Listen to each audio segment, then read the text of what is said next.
তোমরা সবাই কেমন আছো? গুড ইভিনিং সবাইকে। আজকে এক্ষুনি আবার চলে এলাম আরেকটা নতুন ভিডিও নিয়ে। ভিডিওটি গত পরশুতে আমার বাবার ঘরে বুদ্ধ পূর্ণিমাতে লক্ষ্মীনারায়ণ ঠাকুরের পুজো হয়েছিল, তো সেই ভিডিওর কিছু ফটো অ্যান্ড ভিডিও কিছু কিছু তুলে ধরেছি তোমাদের সামনে।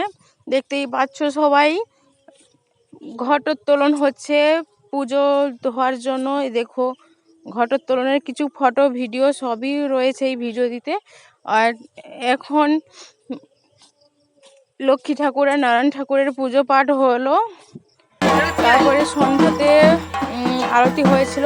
আরতিতে আমার মেয়ে, আমার বোনের মেয়ে দুজনে কেমন খুশিতে দুজন ধরে রেখেছে দেখো রংবাতি, একটুকুও কেউ ভয় পাচ্ছে না। দুটো বাচ্চা সন্ধ্যা আরতির সময় গ্রামের অনেক ছোট ছোট বাচ্চারা এসেছিল, অনেক আনন্দ ফুর্তি হয়েছে, চলছে।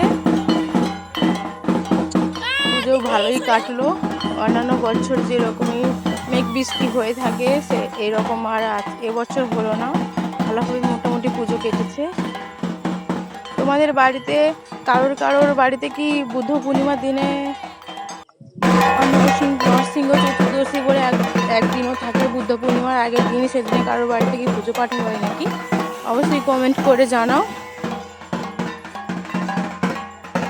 আমি ওই পুজোর দিনে কিছু কিছু ভিডিও আর ফটো তুলে রেখেছিলাম, সবই ইউটিউবে ইনশট অ্যাপসের মাধ্যমে এডিট করে দিয়ে দিচ্ছি।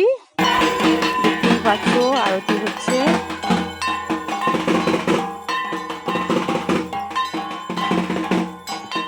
চলো আর কিছু কথা নয়, আজকের মতন শেষ। চলো বাই, টাটা, ভালো থেকো সবাই।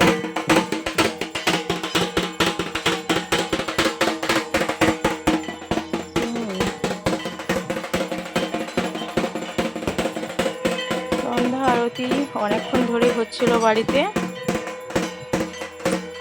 সন্ধ্যা আরতি শেষ হয়ে যাওয়ার পরে ব্রাহ্মণ ঠাকুর তার বাড়ি চলে গেল, আর যে যার মতন করে সবাই যাদের বাড়িতে রিলেটিভ এসেছে সবাই যে যার মতন করে ঘুমিয়ে পড়ল। পরের দিন সকালে আবার সেই ঘট বিসর্জন।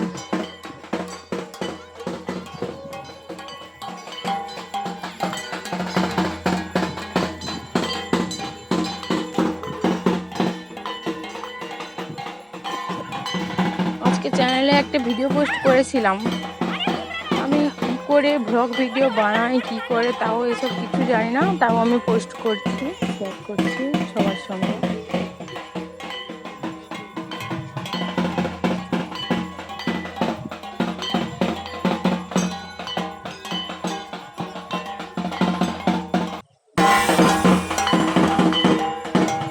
চলো টাটা বাই, ভালো থাকো।